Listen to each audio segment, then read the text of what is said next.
አንደበት እየመሰከረና እየዘከረ የምናስወግደው ኃጢአት ሁለተኛው መንፈሳዊ ልደታችን። በዚህ ልደት ካልተወለድን በስተቀር እግዚአብሔር መንግስት እንደማንገባ ቅዱስ መጽሐፍ ደጋግሞ ተናግሯል።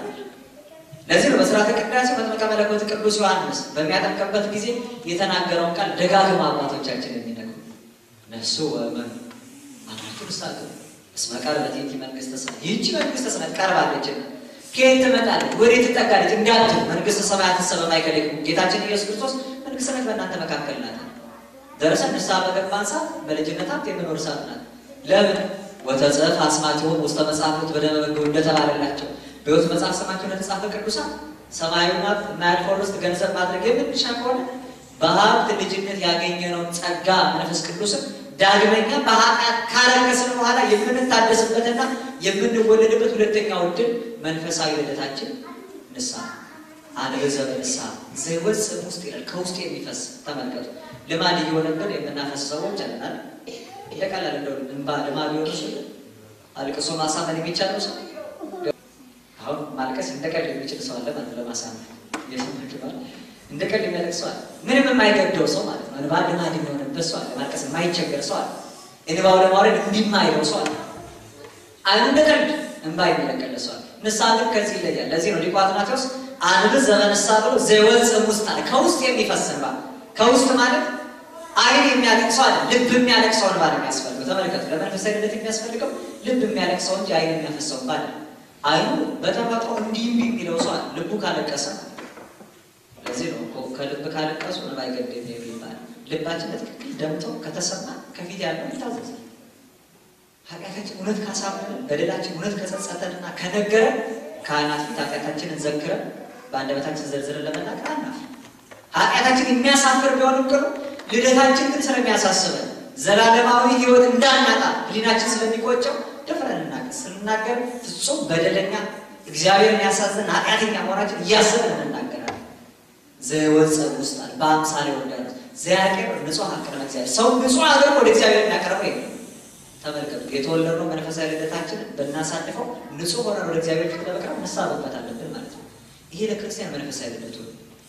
ንስሐ ከገባችሁ ስንት ዓመት ሆናችሁ? አቤት አሁን ዕድሜ እዚህ ላይ ነው ማለት ነው። ከተጠመቃችሁ ተቀበላችሁ ሲባል እንደተጠመቀን ኃጢአት ሰርተን አሳልፈን ሞተናል ማለት ነው። ስለዚህ የዚህን ዕድሜ ለመቁጠር እድሉ የለንም። በጥምቀት የተወለድንበትን ቃል ለመቁጠር እድሉ የለንም። ንስሐ ከገባን ምን ያህል ጊዜ ሆነ? አቤት ምን ያህል ጊዜ ሆነ? ንስሐ ገብተን ኃጢአት ሳንሰራ እየተቀመጠን አሁን የሄድ ዕድሜያችን እስኪቆጠሩ አቤት ምን ሆነ ይችላል? ንስሐ እንደገባን ስንወጣ ኃጢአት የምንፈጽም አይደል? ተናገር እንደው አንዳንዴ ስጋው ደሙን ለመቀበል ሰው ንጹሕ ሆኖ መቅረብ አለበት አይደል? ይላል ካህኑ አይደል? ንጹሕ የሆነ ከስጋ ከደሙ ይቀበል፣ ንጹሕ ያልሆነ ግን አይቀበል ይላል። ተመልከቱ፣ አይቀበል። ሰው አሁን በንጽሕና ንስሐውን ከፈጸመ በኋላ ለካህኑ ቀኖናውን ፈጽሞ እንኳን ሲመጣ ቁርባን ላይ ተሰልፎ እያለ በሰልፍ እኮ ይጣላለኛል አይደል? ንጹሕ ሆኖ ሲባል ከቆሞ የተሻልኩ ነው ብሎ ሰልፍ ምን ያቀርበልባል? ምን እንዲያደርግ ረገጥክ ገፋኝ እያለ ሰልፍ ላይ ይጣላል። አሁን ስጋው ደግሞ የሚቀበል ሰው እንዲያለ ሰው እሱን አይደለም። ተመልከቱ፣ እንደው ካህኑ ስጋው ደግሞ ከማቀበሉ በፊት እየፈታ እንኳን እግዚአብሔር ይዛ በቃ ከዚህ በኋላ ንጹሕ ነው ብሎ እንኳን ቢያቀበል አፉን እስኪከፍት ድረስ እንኳን በሌላ ደረጃ አፉን ይከፍታል። በቃ ሊና ያደፍበታል፣ ባህሉ ይበድላል፣ እግዚአብሔርን ያሳዝናል። ሰው ፍጹም ንጹሕ ሆኖ እንኳን አይቻልም። ተመልከቱ፣ ከዚህም የተነሳ አይደለም እንመጣበታለን ማለት ለሶስተኛው ልደት የሚያበቃ ሌላ ተስፋ ስላለ ማለት ነው። ታዲያ እንዲህ ሆኖ የሚኖር ከሆነ ማነው ንጹሕ የሚሆነው? ወደዚህ ክብር መጥቶ የእግዚአብሔርን ልጅነት አግኝቶ እንደነዛ ወእሉን ዘከማነ ለማስያነ ሥጋ ሙቱ፣ እነሱ እንደኛ ሥጋን የለበሱ ናቸው። ተመሰሉ ከመላእክት በሕይወታቸው መላእክትን መሰሉ እንደተባለ እነሱን መስሎ መላእክትን መምሰል ታዲያ እንዴት ይቻለናል? የሚል ሰው ኃጢአትን ባህሌው በነቢብ በገቢር የሰራነውን በሙሉ አርቀን የእግዚአብሔር ልጆች ተሰኝተን ለሰማይ መንግስት ለመውጣት እንዴት ነው የሚቻለን? ታዲያ ከባድ ነው የሚል አለ። መንፈሳዊ ሕይወት ከባድ ነው የሚል ሰው አለ።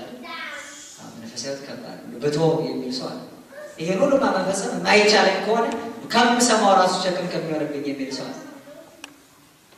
ተመልከቱ፣ እግዚአብሔርን እያወቁት እንደ እግዚአብሔርነቱ መጠን ስላላመሰገኑት ስላላገለገሉት የሚያመካኙትን አጡ ይላል በዕብራውያን ቅዱስ ጳውሎስ። እያወቅነው እንደ እግዚአብሔርነቱ መጠን ስላላመሰገኑ ስላላከበሩ ምክንያት ነው የለም። ምክንያት ለመስጠት እንኳን የሚሆኑ ምክንያቶች እንድናጣ እንዲሁ ቃሉ ይነገራል።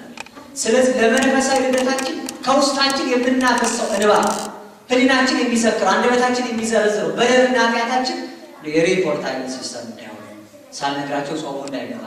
አሁን ጊዜው መቼም ሱባኤ የመጣበት ጊዜ አይደል? የእመቤታችን ጾመ ፍልሰታ አይደል? በዚህ ጊዜ ንስሐ ገብታችሁ ሱባኤውን መያዝ እንዳለባችሁ ሲነገረን በቃ ፍልሰታ ስለመጣ ብቻ ንስሐ መግባት የሚገባ የሚመስል ሰዎች አሉ። ሲወጣ እኛም ከመንፈስ አብረን የምንወጣ ሰዎች፣ ጾም ሲገባ አብረን ወደ ክርስትና መግባት የሚመች የሚመስል ሰዎች አሉ። ክርስትና ግን በቦታ በጊዜ የሚለወጥ አለ። በጊዜው ያለ ጊዜው ምን በል ጽና ተብሎ ተቀምጧል። ጊዜ አለ። እግዚአብሔር አምላክ ለክርስቲያኖች ጊዜ የሰጣቸው እንዲጠቀሙበት እንጂ ጊዜ እንዲጠቀምባቸው አይደለም። ጊዜ እያፈራረቀኛ እንዲጠቀምብን አይደለም።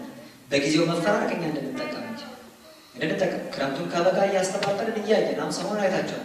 ክረምቱን ምክንያት በማድረግ ክረምቱን እያየን ደመናም እያየን እንድንማር፣ ዝናማቱን እያየን እንድንማር ተመልከቱ። ወንዙን እያየን እንድንማር።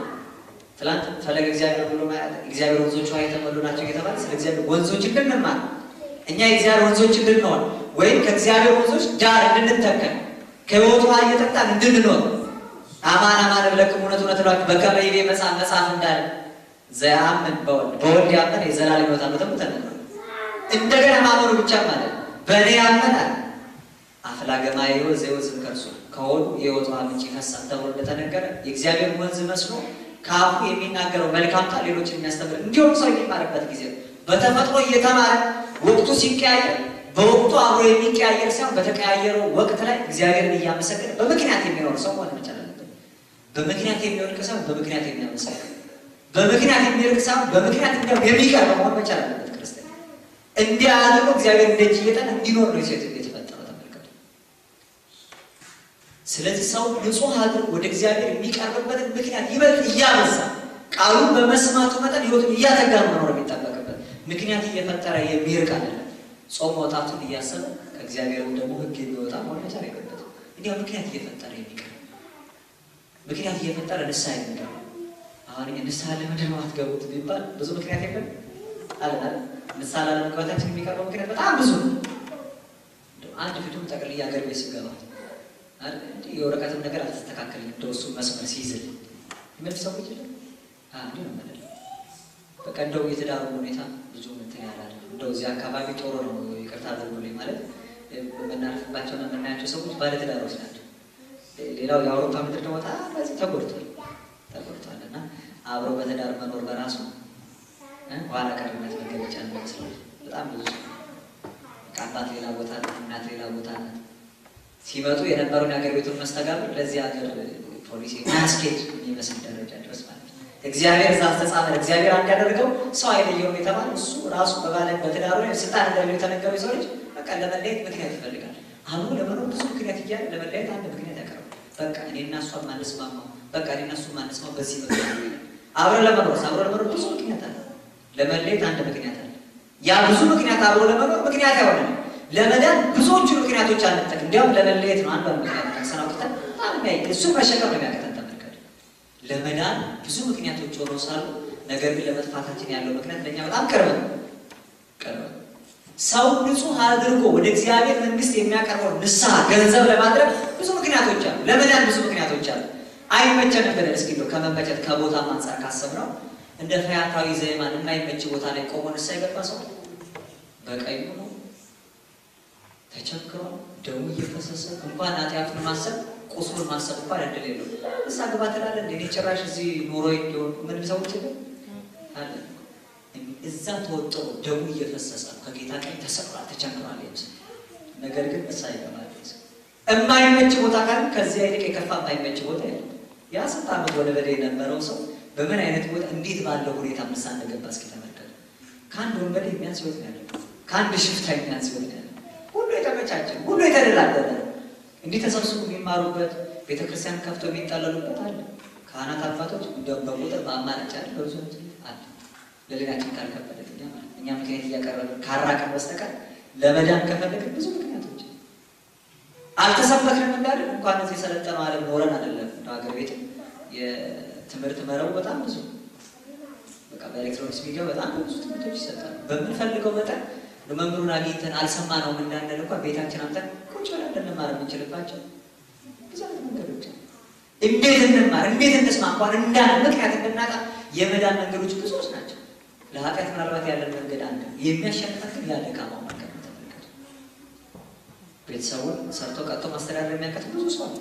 በቃ ውጭውን የሚያሳየው ማለት ነው። የውጭውን አኗኗር የሚያሳይ የደጁን አኗኗር የሚያሳይ ልጆቹን ሰርቶ ቀጥቶ በአግባቡ ለማስተዳደር ብዙ ምክንያቶች ብዙ አማራጮች አሉ። እንዲህ ለማሳብ እንደመሰባሰባችን እንደ አንድ ህብረት እንደ አንድ ሀሳብ ለልጆቻችን ነገውን እንዲያዩ የምንፈልግበትን ነገር አናስብም። ምክንያት ፈጥረን እኛ እንዲያውም እንኳን ልጆቻችን ራሳችን ለመለየት ነው እንጂ ለመዳን የተሰጠው መንገድ ብዙ ነው የሚለው እንድናስብ ብዙ ነው። ስለዚህ ሁለተኛው ልደት የምናገኝባቸው ነገሮች ብዙዎች ናቸው። እነዚያም ብዙ ምክንያቶች ተጠቅመን ደግሞ በንስሐና መታጠብ ከውስጥ በሚፈስ የንስሐ ነው። ዝም ብሎ ተራ ጸጸት አይደለም። አሁን ሲሰማ ብቻ የሚቆጭ አይነት ሰው አለ። አሁን ሲሰማ የሚጸጸት ሰው አለ። እንዲህ አይነት ጊዜያዊ ጸጸት ጊዜያዊ ቁጭትም አለ። ለምን ትቆጫላችሁ፣ ለምን ትጸጸታላችሁ የሚልም አለ።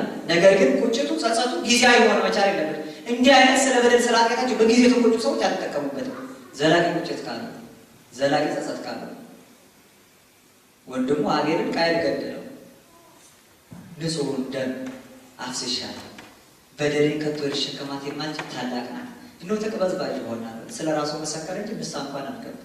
በድያለሁ የሚል ቃል ከቃየል አልተገኘም። እንዲህ የምናደርግ ካህኑ ጋር መጥተን እንዲህ አድርጊያለሁ የምንል ከሆነ ከቃየል የተሻለ ንስሐ የለም። ወንድሙን በመግደሉ ኃጢአት እጅግ ከባድ ልሸከማት ከቶ የማልችላት እያለ የሚናገር ሰው አለ። እንደው ምንድን ነው የሰራችው ሲባል እኔ አባታችን ያልሰራሁት ኃጢአት ምን አለ? በቃ ሁሉንም ኃጢአት ሰርቼ እንደው ጽድቅ ቢባል ምንም አልሰራሁም የምን ሰዎች የለም። ይሄ ማለት እንደው እንደ ጀብደኛ ማለት ሁሉንም ኃጢአት እንደው የቀረኝ የለም ብሎ እንደ ማስመዝገብ ነው። ከዚህ የተለየው ቴዎማ ይሁዳን ተመልከቱ። ይሄን ያደረገው ጌታውን በ30 ብር አሳልፎ ሸጠው። ከሸጠው በኋላ ያመጣል ገንዘቡ ለኔ ይቀራል ሲል ጌታችን ተላልፎ የሚሰጥበት ፈቃዱ ሆነ። ብሩን ይዞ ወደ ቤተ መቅደስ ሄደ። ለካህናቱም እንዲህ አላቸው፣ ንጹሕ ሰው አሳልፌ በመስጠት በድያለሁ፣ ገንዘባችሁን እኮ ሰውዬው መልሱልኝ አላቸው። እኛ ምን አግዶ ለራስ ወቅበት አሉት። ይሁዳም 30 ብሩን ከቤተ መቅደስ አስቀምጦ ከገመድ ላይ ታንቆ ሞተ። በቃ የእኛ ንስሐ ከዚህ ይለያል። ሄደን እነግራለን፣ እንዲህ አድርጊያለሁ ይሄን አድርግ። አይ ለራስ ወቅበት፣ የምትጸጸተው የምትገባውን ንስሐ በደንብ ወቅ። አንዱ ዘመነሳ ዘወፅም ውስጥ ከውስጥ የሚፈስ ይሁን ዳግም ወደዚያ ኃጢአት ላይመለስ ወደ ረገማት በደል ላይታጠብ የሚሆን ንስሐ ገባ ሲባል በቃ በቃሉና ምክንያት በራችንን ከቤተ መቅደስ አስቀምጠን ህይወታችን ደግሞ እንጨት ላይ ወደ ሰዎች የለም እንደ ወደ ገበር ላይ ያልቆላቸው በራችንን ቤተ መቅደስ።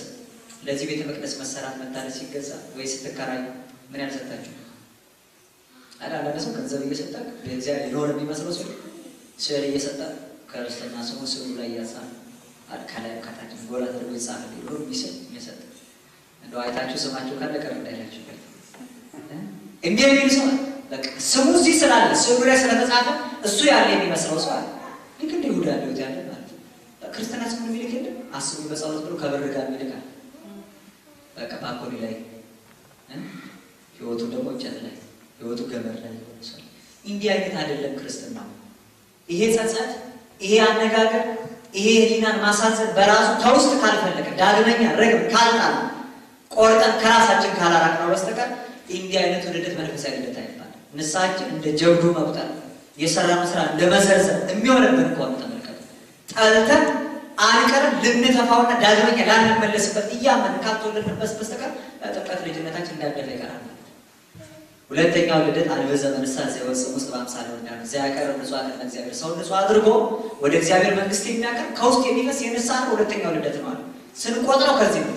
ይኸው ንስሐ ከገባውና ወደ ኃጢአት ሳልመለስ ቀረው 4 ቀን ሆነኝ ብለን ልደታችንን ማክበር ያለብን። ይኸው ሳምንት ሆነኝ ወር ሆነኝ እያልን በዚሁ እየተመላለሰ ይሄ ልደት የሚባል ገና ሰለስቱ ልደታት ያለው ቅዱሳት ናቸው። 3 ልደት አለ ብሎ የተናገረው አንዱ ልደታችን ይሄ ነው። ይሄን እንድናስብ ከቆጠር ይሄን እንድንቆጥር ለሰው ደስታን ከገለጠ ዛሬ ደስ ይላል። አባና ጌቻቸው የሚያስጨንቀኝ ኃጢአትና በደል ነገርኳቸው። ይኸው ተወለዱ ደስ አለ።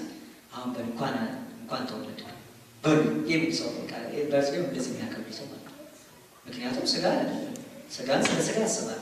እኛ ከዛ ሁሉ ካሉት እግዚአብሔር አምላክ ሰው አድርጎ ፈጥሯቸው ነገር ግን ሰብአዊ ክብራቸው ገብተው ከጣሉት የምንለየው መላካዊ ጠባያችን ወደን ከቤተ እግዚአብሔር ጥላ ተጠልለን ቃሉን በመስማታችን ውስጥ የምናከብረው መንፈሳዊ ልደት ሊኖረን ያስፈልጋል። በቃ ከከበርንበት ጸጋ ልጅነት ካገኘንበት ሌላ ሁለተኛው ልደታችን የንስሐ እንባ ኃጢአት በደላችን አንቀረን የተፋንበት ንጹህ ሆነን ዳግመኛ ልጅነታችን ያደስንበት ከንጹህ ልቦና ጦር የተነሳ ተዳርፎ የነበረው ሕሊናችን ዳግመኛ ያደስንበት ያ መንፈሳዊ ልደታችን። ሶስተኛውና የመጨረሻው እንዲህ ይላል አሐዱ ሥጋሁ ወደሙ ለክርስቶስ ዘይሠርይ አበሳ ወኃጢአት። አንዱ ደግሞ የክርስቶስ ሥጋውና ደሙ ቅዱስ ቁርባን ሶስተኛው የመጨረሻው ልደት። ሰው በጸጋ ልጅነት ከከበረ ከአብራከ መንፈስ ቅዱስ ከማኅፀነ ዮርዳኖስ በ40 ቀን ከተወለደ በኋላ ኃጢአት ሲሰራ ወደ ንስሐ ይደርሳል። በንስሐ የታጠበ ሰው ፈጽሞ ንጹህ መሆን አይቻልም። ምክንያቱም ከንጽሕና ከቅድስና የተነሳ ንጹህ ሆኖ እግዚአብሔር መንግሥት መውረስ የሚቻል ማንም የለም። ቅዱስ ዮሐንስ ወልደ ነጎድጓድ ከሐዋርያት ይልቅ በጣም ንጹህ ከጌታ ጎን የማይለይ ጌታችን አንድ ቀን ጠየቀው፣ ዮሐንስ እስኪ ከነዚህ ሁሉ ንጹህ ማን ነው አለ። ንጹህ ተመለከተና እነሱ የተየዋሉ እንደሚመጡ አላውቅም። ዘረፈቀ ውስጥ ተጽዕኖ ለኢየሱስ ከጌታ ጎን የማይለይ እሱ ነውና ድካም አይታጣባቸው ንጹህ እኔ እናንተ ብቻ ነን የሰማቸው። ከዛ ለካ እየደገፈው እያገዘው በንጽህና ቢኖር እየታበየበት መጣር ቶ አንድ ቀን ቢቶ ለሊት ድካም ሀኬት ሲያሰቃየው አለ። ከዚያ ወደቀ ተነሳና ወጣ። አስታውሶ ማን ነው ንጹህ ነበር ያልከኛ? ጌታው አንተ ብቻ ንጹህ ነህ። የሰማችሁ ማን ነው ንጹህ? አልቦ ንጹህ በቅድሜ በአንተ ፊት ማን ንጹህ አለ? በባህሪ ንጽህና በጸጋ ቅዱሳን የምታከብር አንተ ንጹህ አንተ ብቻ ነህ። ማን ብቻ ንጹህ? ለዚህ ነው ሊቀ ሐዋርያት ቅዱስ ጴጥሮስ ሁሉ ኃጢአት ሰርቷል እግዚአብሔር ክብር ጎድሏቸው አንድስ እንኳን ጻድቅ የለም። ጻድቅ ንጹህ በራሱ ማንም የለም። እኛም ይመረናል የምንለው በንጽህናችን በቅድስናችን ብዛት ብቻ እንዳይመስላችሁ። ሰው ንጹህ ቅዱስ መሆን ይጠበቅብን፣ ነገር ግን ቸርነቱ። ለዚህ ነው ቅዳሴው ላይ በሀዳቴ ነፍስ ወካይ በተማይጸን እንዲያውም አምላካችን እንማጸን እንለምነዋለን። በድንግል ማርያም እንለምነዋለን። እሷ ንጽሕት ቅድስት ነው ስለሷ ብለን ማለት ስለተቀበልነው ሥጋውና ደግሞ እንለምነዋለን። ከዚያ በኋላ እንለዋለን እስመ ለነ ለኃጥአን ለመመሃርከነ ወታቢረ ትሰመይ መሐሪ። እኛን ኃጢአተኞችን ብትምረን ያን ጊዜ ነው አንተ መሐሪ የምትባል። ወደ ጻድቃን ሰው ምግባሮሙ ትምሮሙ ወትዔሥዮሙ በከመ ጽድቆሙ።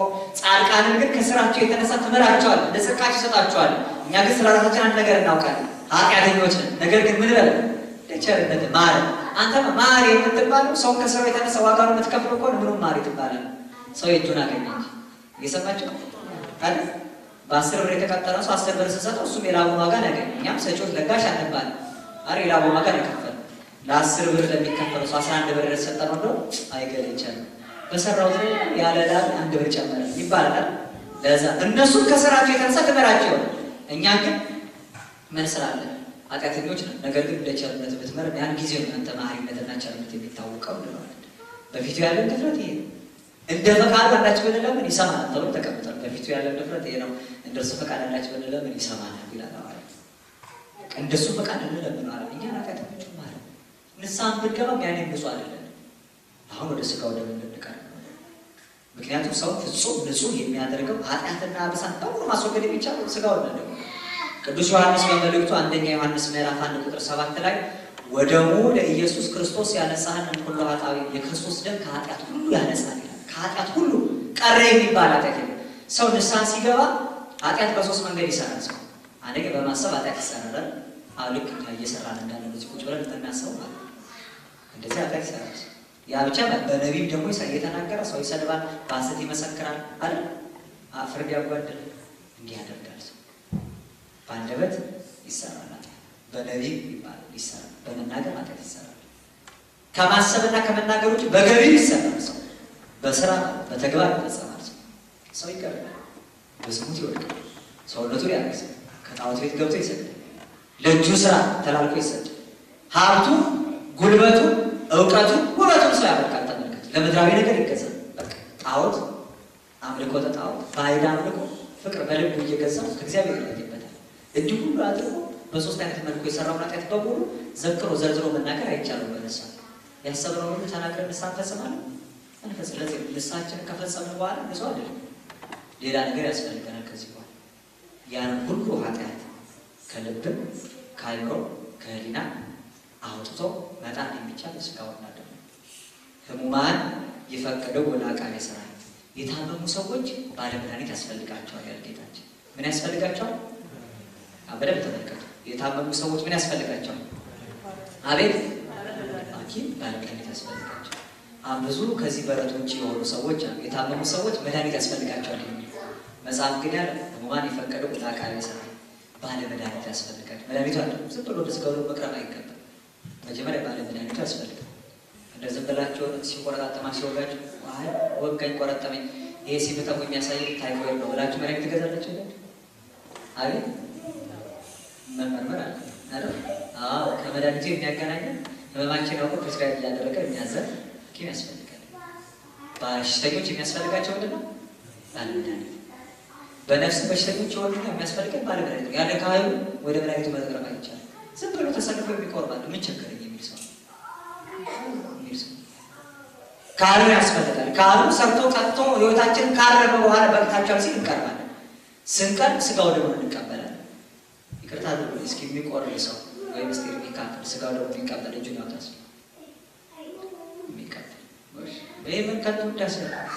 ኃጢአተኞች እኮ ናቸው እንደዚህ ወንድሞቻችን። ምክንያቱም ኃጢአተኛ መድኃኒት ያስፈልገው ባለመድኃኒት ያስፈልገው ኃጢአተኞች ነበሩ እየቆረቡ እናንተ ቅዱሳን እጃችሁ ናቸው የማትቆርቡ የማያስፈልገው ስጋው የቀራችሁ ምን አይነት ሰዎች ነው? አቤት እነሱ ስጋው ደግሞ የሚቀበሉት ኃጢአተኞች ናቸው። ምክንያቱም ኃጢአተኛ ሰው ምን ያስፈልገዋል? መድኃኒቱ ባለ መድኃኒቱ ጋር እየሄድ መድኃኒቱ ያስፈልገዋል። እስኪ ኃጢአተኞች የምትቀበሉ እጃችሁ ነው እጃችሁ ነው እጃችሁ ነው የምትቆርቡ የምትቀበሉ የምትቆርቡ ቆራቢ ኃጢአተኛ ማለት ነው። ቆራቢ ማለት እኮ የተለየ አይደለም። ቆራቢ ማለት ስጋው ደግሞ ለምን ነው የሚያስፈልገው? አቤት ለምንድን ነው የሚያስፈልገው? ኃጢአት በደምሰሻ ለመንግስተ ሰማያት መውረሻ ይላል አርካኑ የተቀበልነው ስጋ ካለ ለስሬት ይሁነን አይደል? ለስሬት ይሁን ኃጢአትን የሚያስተሰርይ በደልን የሚደመስስ ያደርግልን። ይሄን ነው የምንጠቀመው። ስለዚህ ይሁን የሚቆርበው ሰው ኃጢአቱን ያመነ ኃጢአተኛ ነኝ ያለ። ሌሎቻችንስ ምንድን ነኝ? በጣም ኃጢአተኞች እንበል ነን። እስኪ በጣም ኃጢአተኞች እነሱ ኃጢአተኞች እኛ ደግሞ በጣም ኃጢአተኞች። በዚህ ከተስማማን አንድ ነገር ልንገራቸው። ሰው ሐኪም ቤት የሚሄደው ለሶስት ነገር ነው። አንድ ለመታከም ነው፣ ሁለተኛ ለማከም ነው፣ ሶስተኛ ለመጠየቅ ነው። በሽተኛ አይደል? ሌላ ለምን ይገኝ አይደል? ለምን ይመጣችሁ እናንተ? ኃጢአተኛ ማለት በሽተኛ ታማሚ ነው አይደል? እነሱ ክትትል ላይ ያሉ በሽተኞች ናቸው እየመጡ የሚከታተሉ። እናንተ በጣም ኃጢአተኛ ከሆናችሁ ደግሞ ኢመርጀንሲ ነው የመጣችሁት ማለት ነው። ስለዚህ ምንድን ነው ማለት ያለባችሁ? ራስ ቀደሙ አይደል ማለት ያለባችሁ እነሱ ነበር ማለት ያለባችሁ። በጣም ኃጢአተኞች ከሆነ ማመን ያለብን ይሄን ነው። እነሱ የለም ካሁን በፊት ተቀበል አይደል ነው እንዴ? እኔን እስኪ ያስቀድም እኔ በጣም ኃጢአት በዝቶብኛል። ስጋው ደግሞ ካንተ ለማን ነው የሚያስፈልገው? ለምን ነው መጣው? እኛ ሐኪሞች ነን እዚህ ካህናት ናችሁ ወይስ አስቆራቢዎች ናችሁ? ለምን ነው መጣው? እስኪ ንገሩ። አንተ ብዙዎቻችን በቃ አስቀድሰን መሄዱ ብቻ እንደ ስራ አይነት አይተማረት። ዛሬ ቅዳሴ ነበር። ቅዳሴ ሊደስ እንደሚል ምን ተጠቀምን ከቅዳሴ? ለምን የሚቀደሰው ቅዳሴ? ይኸው ኪዳን ጸሎት ደርሷል። አሁን ዛሬ አይደል ኪዳን ጸሎት አደረሰን። መማጸንና መሄድ ከሆነ ኪዳኑ በቅቶን ነበር። ቤታችን ወንጌልን ማንበብ በቅቶን ነበር። ቅዳሴ የሚቀደሰው አሁን እንዲምላችሁ ላትቆርቡ እንዳትመጡ ለማለት አለ። ግን መሰረታዊ የቅዳሴ ዓላማ ለዚህ ነው የተዘጋጀው። በቃ መድኃኒቱ የሚሰጥ ሆስፒታል የተከፈተ ብንታከምበት ነው። የተሻላችሁ ከሆናችሁ እናንተ ወይ ማከም አለባችሁ፣ አለበለዚያ የሚታከሙት ጊዜያችሁ መውጣት አለባችሁ። በጣም የበዛ ኃጢአት የከበደ የበደል ሸክም ያጎበጠን እንደሆነ የምናምን ከሆነ ግን ከእነሱ ይልቅ እንደ ኢመርጀንሲ የመጣ ነኛ ቶሎ ካሉ እንደው ነፍሴ ከስጋዋ ተለይታ ሳትሄድብኝ በፊት እባክህ ለስጋው ደግሞ እንደበቃ ምን ላድርግ እያለን ኃጢአታችን እየተናዘን በደላችን እየመሰከርን ንስሐ መግባት ነው የሚጠበቅ። የባሰ በሽተኛ መሆናችን እያልን የባሰ ከኃጢአት በደላችን የተነሳ ተመልከቱ። ስጋው ደግሞ እንዲህ ስላችሁ ማንም ሰው ተነስቶ በጋራ አይቀበልም ወይ ደግሞ በፈቃዱ ተነሳስቶም አይቀርም። ነገር ግን ባለመድኃኒት ያስፈልጋል ለተባለ በባለመድኃኒቱ በኩል እንመጣለን። ካህኑ ይላል ቅድም እንደተናገርነው ንጹሕ የሆነ ከምኑ ይቀበል? ከስጋው። ንጹሕ ያልሆነ እንዲያው ንጹሕ ብቻ እንዳይመስላችኋል። ኋላ ዲያቆኑ ደግሞ ይመጣና ቅድም ካህኑ ንጹሕ ስላለ ንጹሕ ብቻ ነው ብላችሁ እንዳትቀርቧል። ቅድሳት ለቅድሳት የተቀደሰው ስጋ ነው ለተቀደሱት ነው። ንጽሕናና ቅድስና ይለያያል። ንጽሕና ማለት ኃጢአት በደልን ዘክሮ ዘርዝሮ ተናግሮ መኖር ንጹሕ ያስብሏል ሰው። ይህ ዜሮ ላይ ማለት ነው። የነበረው በደል ገፍቶ ቁጭ ብሏል። ያሱ አይደለም የሚቆርብ ሰው ደግሞ ከዚህ በኋላ ወደ ፕላሶቹ የሚያድግ ማለት ነው። ምግባር ትሩፋት ሰርቶ ቅዱስ የሆነ የከበረ የነጻ የተለየ የጸና ሰው ማለት ነው።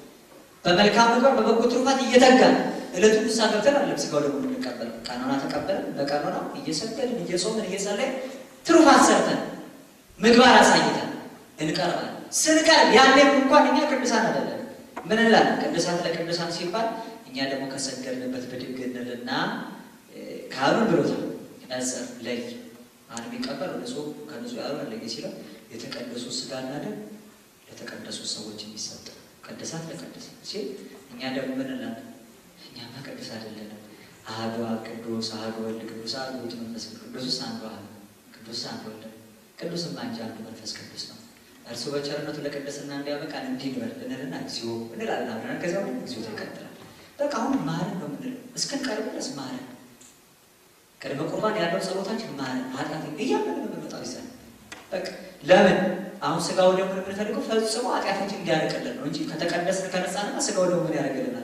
ከዛ በላይ ሆነ ነው ማለት ከዚያ በላይ። ስለዚህ ስጋው ደግሞ የትኛውን ኃጢአት ነው የሚያርቀው? በንስሐ ካራቅነው ኃጢአት ውጭ የቀረ ኃጢአት አለ ማለት ነው። እማናርቀው ማለት አውቀን የምንሸምቀው አይደለም። መንፈስ ቅዱስ ያወቀው ሰይጣን የሸመቀው ኃጢአት አለ። በሊና የሚዘረጋል በገቢር በነቢብ የፈጸመው የጎላው ሕሊናችን የሚዘክር አንደበታችን የሚዘረዝረው አለ። ከዚያ ውጭ በውስጣችን የቀረው ጥቃቅን ባዶ ሁሉ የበደልነው ማራቅ የሚቻል ለዚህ ነው ወደሙ ለኢየሱስ ክርስቶስ ያነጻሃል ብለው ሁሉ ኃጣዊ ከኃጢአት ሁሉ ያነጻል ተብሎ ከኃጢአት ሁሉ ስጋው ደግሞ የሚቀበል ሰው ከእግዚአብሔር የባህሪ ክብር በጸጋ ተካፋይ ስለሆነ ከሁሉ ኃጢአት የነጻ ሰው ነው። ለዚህ ክብር ለመብቃት ነው ቤተክርስቲያን የምንመጣው። አሁን ነው መንፈሳዊ ልጅ በትክክል መቆጠር የሚጀምረው። ልክ ደግሞ ሲቀበል ሰው በስጋው ሲታተም ወተጸፍ አስማቲው ውስጥ መጻፈቱ በደመበጉ በበጉ ደም በሕይወት መጽሐፍ ስማቸው ተጽፏል እንደተባሉ ስሙ ጻፍለታል። ከዚያ በኋላ የሚሰማው አንድ ቃል ብቻ ነው ከዲያቆን በትሩ በሰላም የሚለው በሰላም ወደ ሰማይ ቤት የሚገባበት ልጅ ተስፋ ለምን ከዚህ በኋላ ስሙም ያለው ግብሩም ያለው ሕይወቱም ያለው በሰማይ ቤት ነው። ለዚህ ነው የምንኖረው እኛ በቃ ልደታችንን የምንቆጥረው ከዚህ አንፃር ስጋው ደግሞ የተቀበልንበትን ዕለት እያነሳ ልደታችንን እንቆጥራለን። የእኛ መንፈሳዊ ልደታችን ከዚህ ነው የሚቆጠረው።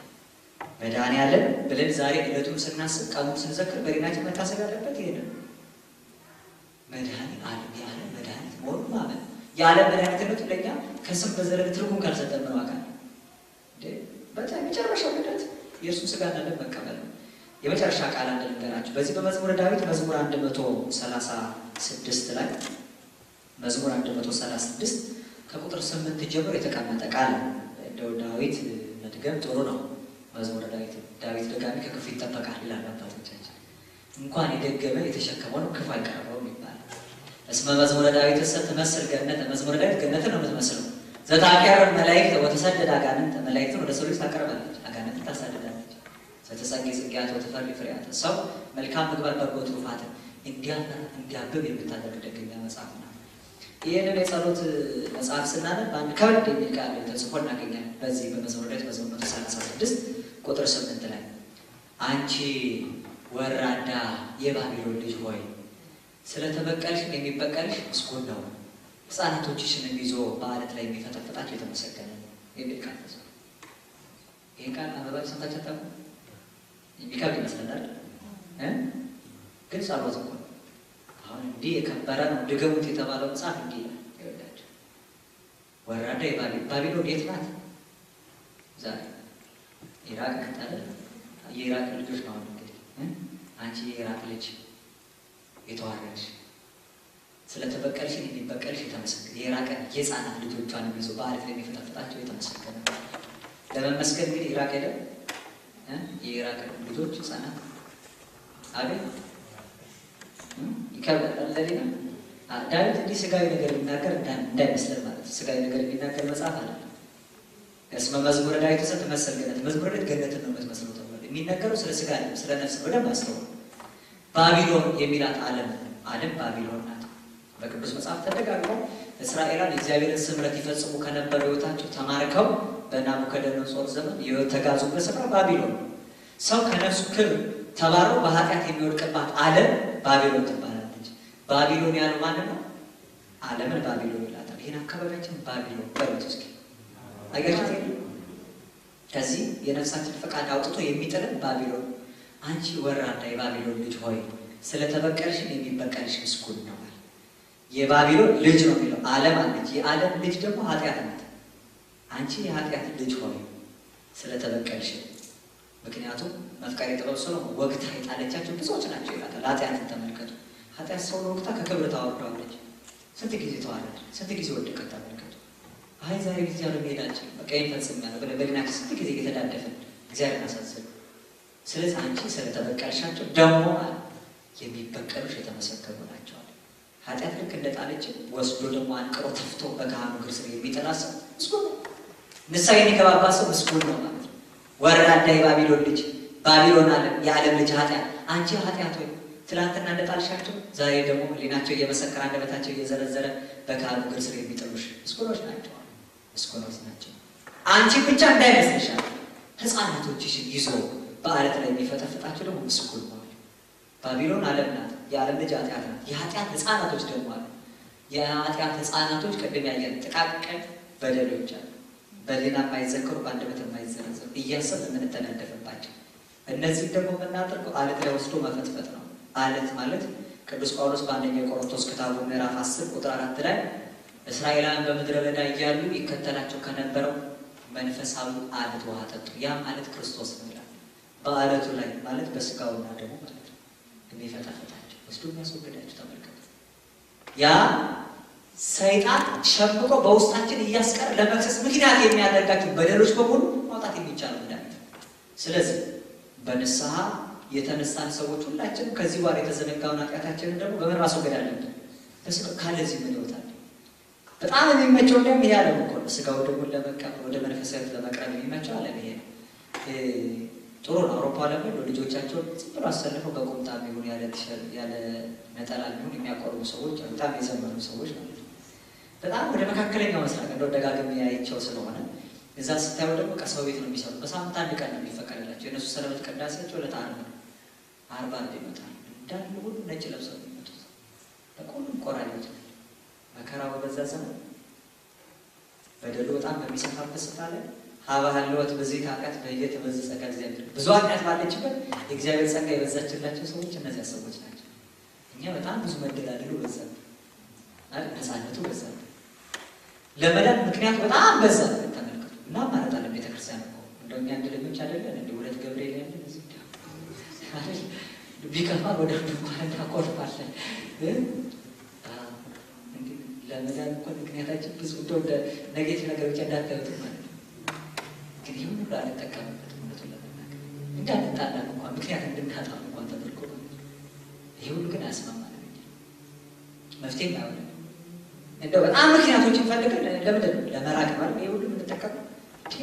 በአንድ ነገር ሰብከ እንላለን፣ እዚህም ገብርኤል እዛም ገብርኤል። በቃ ለመራቅ ይሄ ነው ምክንያታችን። ምን አለ በቃ ለደካሞች መነሳት ደግሞ ይሄ እንደ ምክንያት እንደው ሌላ በጣም ዘላቂ መፍትሄ እስኪመጣ ድረስ እንደ መፍትሄ ካደረጉት ይላሉ ሰዎች አይደል? እንግዲህ ቅስቀሳ እያደረጉ እና እያሰማኳቸው እንዳይመስላችሁ ያደረጠ ያደረገ ለምንድን ነው ምክንያቶቻችን ለመዳን ማናደርጋቸው? ምክንያቶቻችን በቤት ለመኖር ማናደርጋቸው? የሚታየው የሰፋው መንገድ በጣም ብዙ የድነት መንገድ ነው።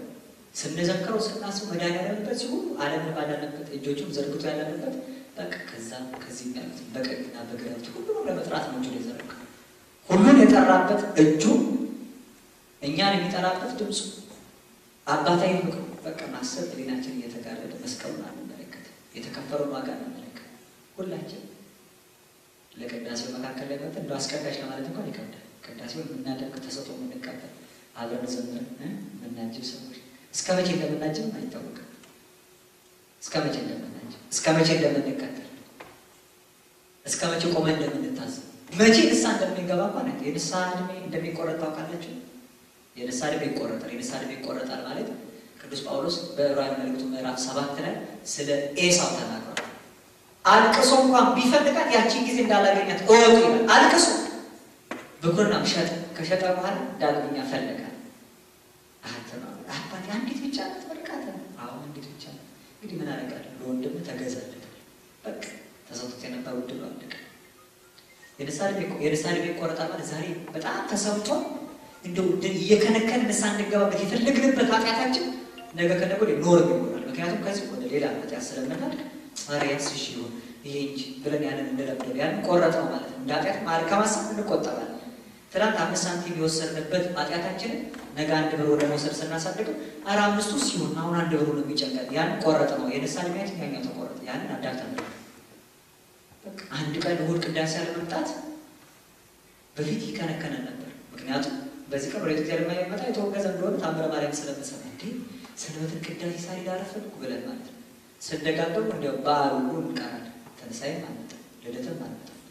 እሺ የእሑድ ውስጥ ይሁን ትንሣኤ እንኳን ወደ ገለና ነገር ያንን ቆረጠው ማለት እሑድ አለመምጣት ኖር ትክክል እንደሆነ እናስባለን። በጊዜው የሰራነው በደላችን ዕለቱን የፈጸመው ኃጢአታችን እንደታሰበንና እንደከሰሰን መጠን ሄደን ካላስወገድ ነው በአንብ ዘመን እሳት አጥበን ለሥጋው ደግሞ ራሳችንን ካላዘጋጀን በስተቀር እናስቆርጠዋለን። አይጸጸተን፣ አይሰማንም፣ እንለምደዋለን። እናስብ። ዕለት ዕለት የምንተካበት ይልቁንም ለበለጠው ነገር የምንጨነቀበት ሕይወታችን እንደቀልድ እናጠዋለን። ምንድነው የምንጠቀመው ከሌላው አንጻር ብለን እናስብ እስኪ። እኛ አሁን ብንጸልይ፣ ብንጾም፣ ብንሰግድ፣ ንስሐ ብንገባ፣ ሥጋው ደግሞ ብንቀበል የሚጨመርን ነገር ምንድን ነው? ቅድም እንዳልነው ስለ ሥጋ ማሰብ ሞት ነው። ለሥጋ ነገር አለ ማለት አሁን ሳንጸልይ ዛሬ ብንተኛ ምን እንጎዳለን? አይነጋም ነገር በሰላም እንዳልከኝ በሰላም አሳደር ብላችሁ እስኪ አትተኙ። ዛሬ ምን ይፈጠራል? ነገር ዓለም ቀውጥ ያለ ብትሆን ፀሐይ ራሷ ተጣምቆ እናንተ ካልጸለያችሁ ምን የሚፈጠር ነገር አለ? ምንም አይፈጠርም ማለት እኛ ባንጸልይ ምንም አይፈጠርም። ስለዚህ አንጸልይ። አለመጸለይ በራሱ ኃጢአት፣ አለመጸለይ በራሱ እንኳን ጸሎታችን ሌላ ዋጋ ያሰጠናል አይደል? እግዚአብሔር አምላክ እርሱ ግን ለማያመሰግኑት ለክፉዎች እንኳን ቸር ነው ይላል መጽሐፍ። እንኳን ለእኛ ማለት ነው። ሰው ካላመሰገነ ክፉም እንኳን እግዚአብሔር ስለ ክፋቱ ክፉ አይሆንበትም፣ ቸር ነው ይላል። እሱ ለኃጢአተኞችም ለጻድቃንም ዝናብ ያዘን፣ ለክፉዎችም ለበጎችም ፀሐይን ያወጣል ተብሎ ተነገረ። በቃ ፀሐይ ወጣ ስላለ ማለት ለሁሉም ያደርገዋል። ነገር ግን ያልቅዱስ ያዕቆብ በጎን ነገር እያወቀ ለማይሰራ ለዚያ ሰው ኃጢአት ነው። በሰማነው መጠን እንጠይቃለን።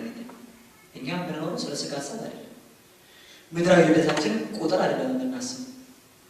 ነግቶ እንዲመሻ የምንፈልገው ይሄን መዓልቱን ይሄን ሌሊቱን ብቻ አይደለም፣ በመንፈስ ሕይወታችን ያለውን መዓልት ለትጋት እንዲያበቃ አሁን የምንማጸው ነገ ብለን የምንማጸነው እኮ ለስብሐተ ነግህ አብቃኝ ማለት ነው።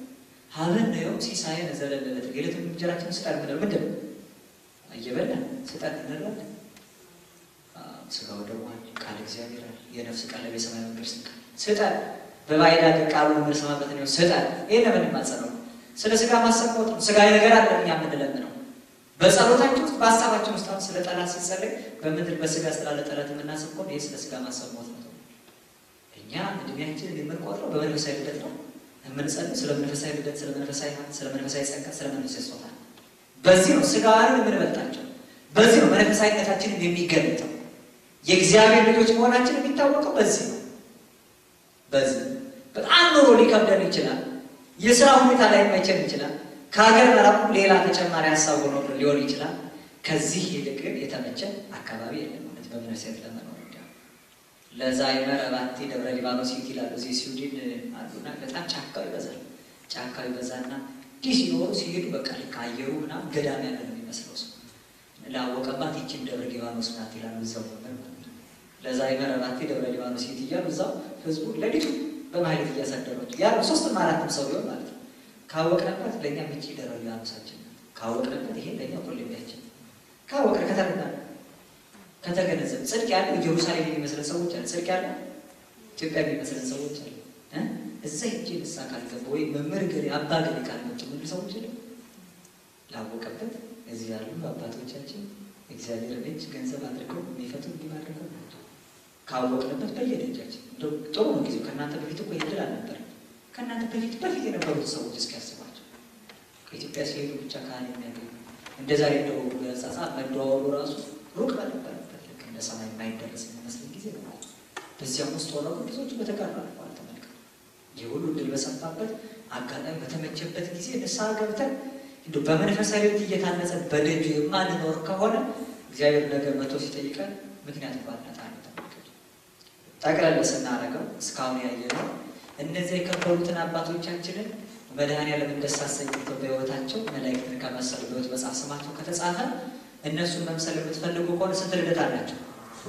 አቤት ወለነኒ ለተወለድነ በሥጋ ከማሁ በመሰረቱ ልደት። እኛ በሥጋ የተወለደ ሰው ስንት ልደት አለ? የመጀመሪያቱ ጥምቀት ናት። በጥምቀት አንተ ልጅነት አግኝተን ግን ኃጢአት ሰርተን ደግሞ አሳልፈነዋል። ዳግም በምን እንነሳበታለን? በንስሐ እንነሳበታለን። አድበዘ በንስሐ ከውስጥ በሚፈስ የንስሐ ነው። ያ ብቻ ንስሐ ብንገባ ደግሞ መንፈስ ቅዱስ የሚያውቀው ሰይጣን የሸመቀው እኛም ደግሞ አፍረን የተውነው ብዙ ኃጢአት ይኖራል። ያን ሁሉ አስወግዶ ንጹሕ መሆን የሚቻለው ምንድን ነው? በቅዱስ ቁርባን በሥጋው እና ደሙ።